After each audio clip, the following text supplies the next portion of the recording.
So,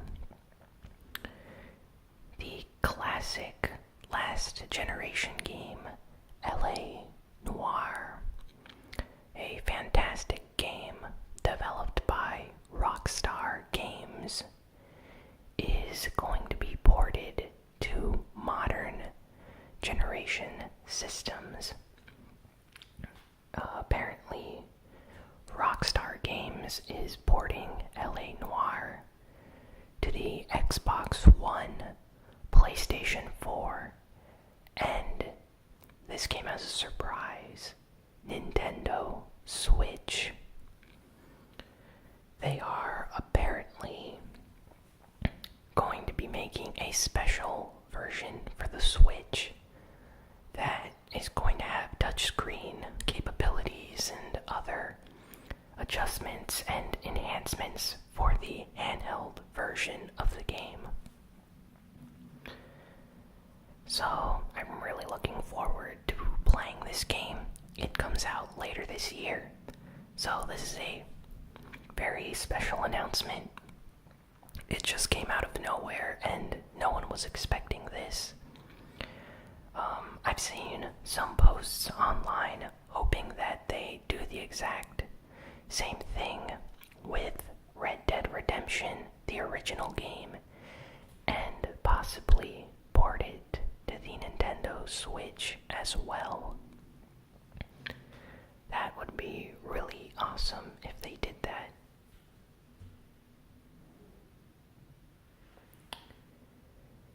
Next, Destiny 2 came out this week. The, newest version of Destiny, as some are calling it. Overall, review scores are fairly positive. It currently holds an 88 on Metacritic, and most of the fans are happy with the game. But there are some complaints I've seen online. Apparently, some of the online functions and features are not available at launch right now, and apparently they're going to be adding them in later updates or unlocking them shortly after this brief launch period for the game is over. So some people are a little bit angry about that. And also there seems to be some negative, I'd say, reviews talking about how Destiny 2 is basically an expansion to the original game and not necessarily a brand new game like a sequel, as many people were expecting. Lots of the same features and mechanics are still present in the game, and apparently the story and missions in this version are fewer than what was in the original Destiny at launch.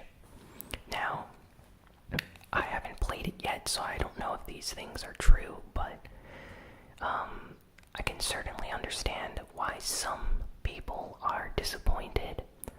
But with that being said, I've watched some gameplay, and I've seen, fans of the game playing it, and they seem to be having a very good time. So, I think these are the opinions of just a few people, not necessarily the entire fan base of Destiny. So, just thought I would share both sides on how people are viewing this sequel. And yeah, I actually might consider picking this up soon if some friends or other people I know decide to buy the game as well. So, Pokemon, as we all know, is coming to the Nintendo Switch. They are planning a brand new Pokemon game.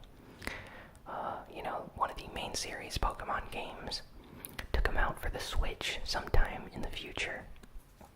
And some very interesting information came out this week. Apparently, the CEO of the Pokemon company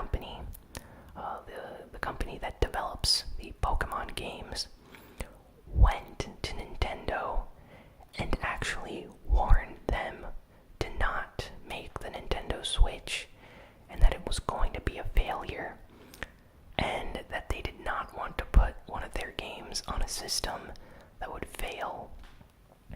So now the Switch, of course, is a big success. It's doing very well. Every week, every month, shipments are just going to stores and they're selling out of all their shipments. So Nintendo is very happy right now.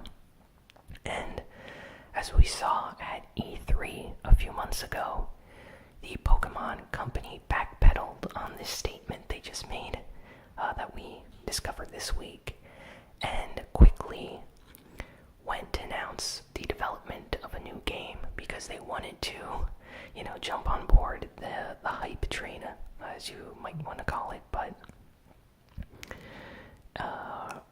so I think that's really funny if you think about it, how before they thought the Switch was going to be a failure and warned Nintendo, and now they're actually, all for the Switch and are developing a game for it. And this might explain why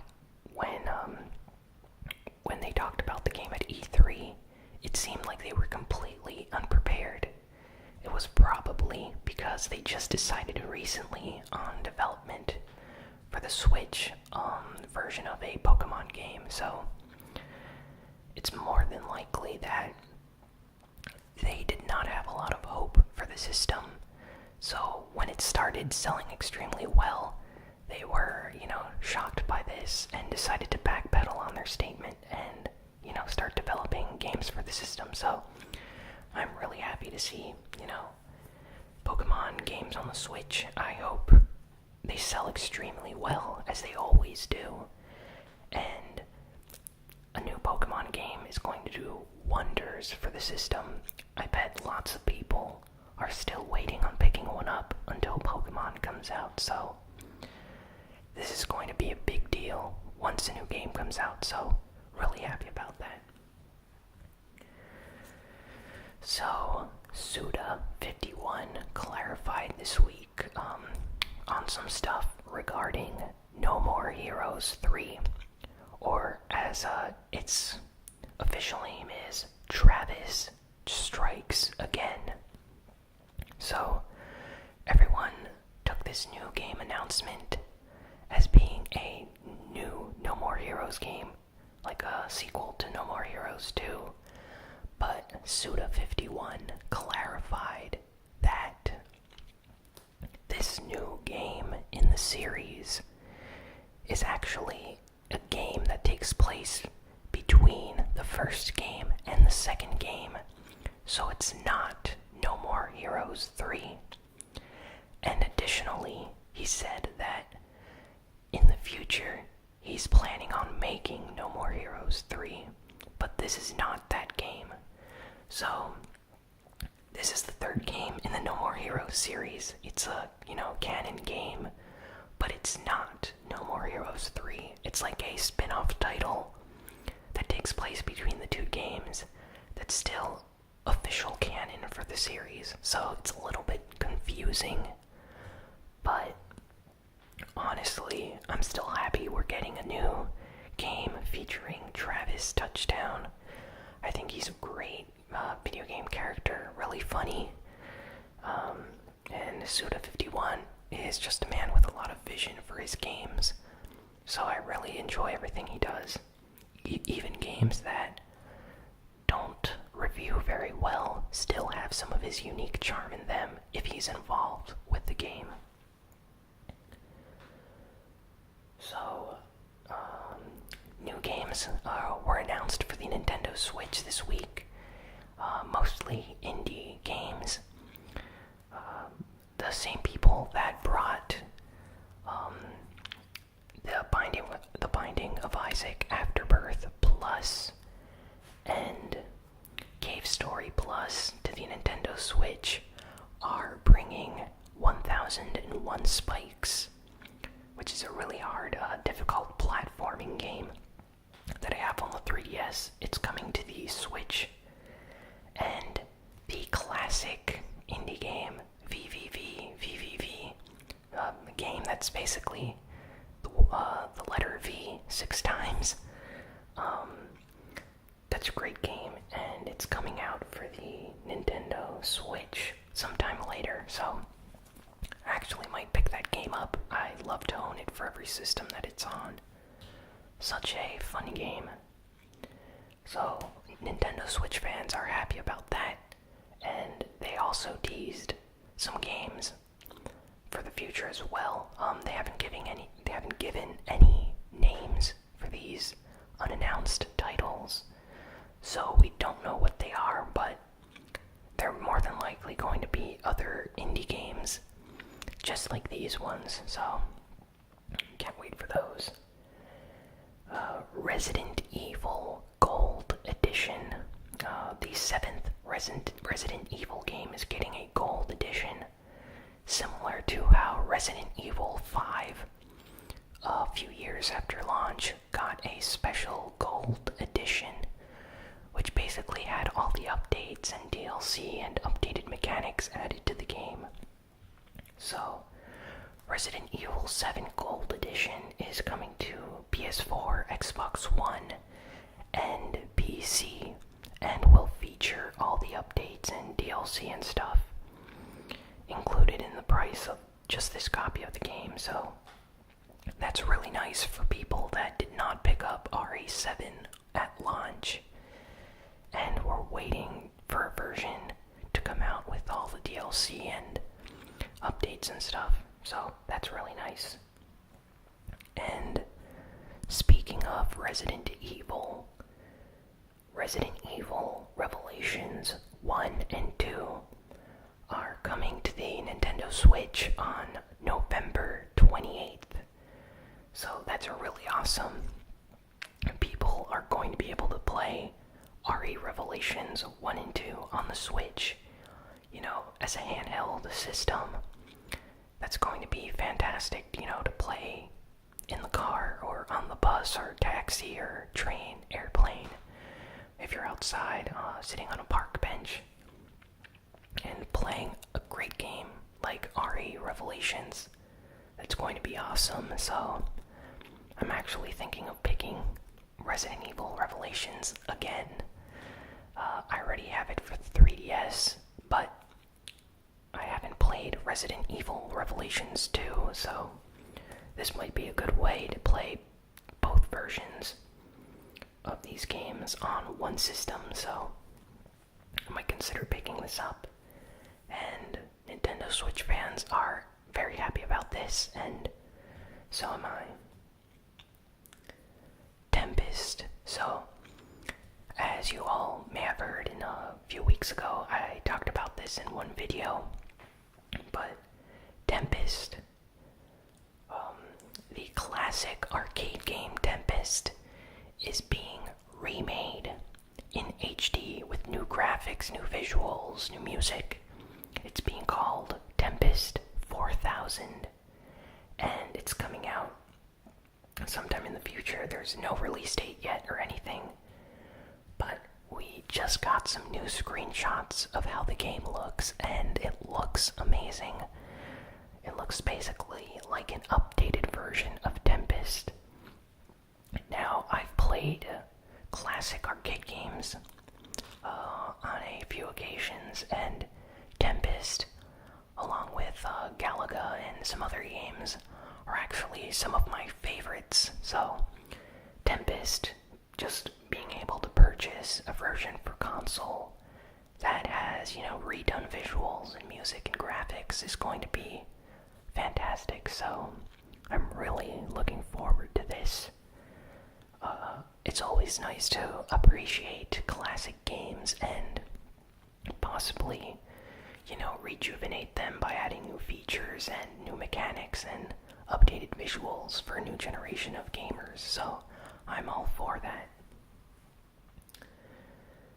Next, Binding of Isaac Afterbirth is coming out on the PlayStation 4 on September 19th.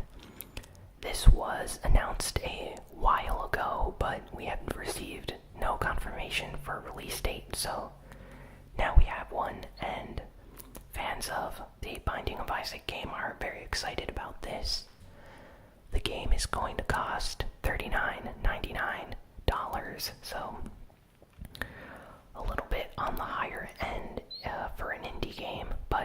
this is the, final updated version of the game, the most current version, so you're definitely paying for those updates and new features and mechanics that they've added, so something for everyone, I guess. Super Meat Boy Forever was announced. This is the sequel to Super Meat Boy, and it's coming out for the PlayStation 4 and Nintendo Switch in 2018. I believe it's coming to PC and Xbox One as well. It's very different compared to the first game, which was a, very difficult platformer. Super Meat Boy Forever is a running game, like an infinite running game. If any of you have ever played any games on an iPad like Temple Run, that's basically what this game is. It's an infinite runner. You're going to play as Super Meat Boy, and these are procedurally generated levels where you essentially have to dodge obstacles and just continue for as long as you can. So some fans are disappointed about that. They wanted a, actual Super Meat Boy game instead of this to be the sequel, but honestly, I think it looks awesome, so can't wait to pick that up for the Switch.